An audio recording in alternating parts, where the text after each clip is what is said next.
Right, so you heard what the Union Home Minister had to say with regards to whether or not the AFSPA can be removed in Jammu and Kashmir indeed, and whether it can be done in phases or what the procedure shall be. With that, now we have Arunima joining us on the broadcast to bring us more details about this. Arunima, one question that remains here is if we just do a quick comparison of the removal of AFSPA from the northeastern states, wherever it has been done so far, what shall the process be in Jammu and Kashmir if at all this does take place over time? It will not be an easy decision. They will have to, take into account intelligence input. They will have to take into account inputs from the Indian Army and also from the Jammu and Kashmir Police. But a political willingness has been expressed. This political willingness, I must point out, was there when P. Chidambaram was the Home Minister as well. Umar Abdullah, as the Chief Minister of Jammu and Kashmir, had pitched a number of times that AFSPA be withdrawn.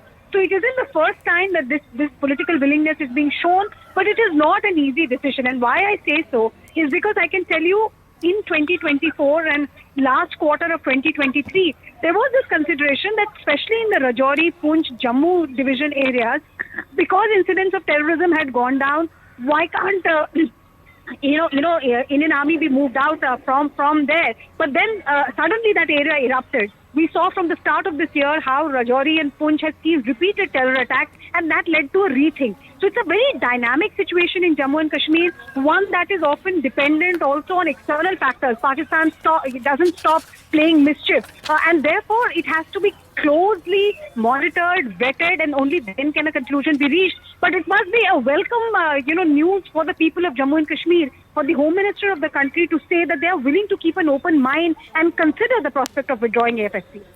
Right, Arunima. Arunima, in fact, earlier also when we were having this discussion with regards to the possibility of such a removal of the AFSPA from Jammu and Kashmir, the factor is definitely the militancy cases have come down. The police is more active in Jammu and Kashmir, but even then we do see terrorist activities in Jammu and Kashmir taking place.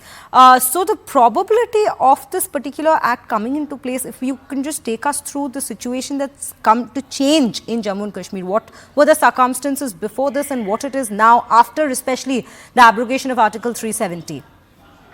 Well, Jammu and Kashmir, especially Kashmir Valley, has definitely changed for the better post 2019. There are much lesser incidents of stone pelting. I don't think you've recorded even one major incident of stone pelting since 2019. As far as terror incidents go, yes, terror incidents have happened, but they are not of the magnitude that we had seen pre-2019. These are more small arm fire, targeted killing, targeting of Golgappa sellers, targeting of migrant workers, migrant laborers. It's not the same as just using an AK series rifle to pump bullets into whoever is around or planting an IED. It's not that kind. So yes, Kashmir Valley definitely has changed for the better. But like I told you, it's a very dynamic situation, dependent on external factors like the role Pakistan is, and therefore it has to be closely thought through. The Intelligence Bureau, the RNAW, the Indian Army, the JKP, there are multiple stakeholders who will have to be consulted. And because the Home Minister is saying it publicly, perhaps this consultation process has already started.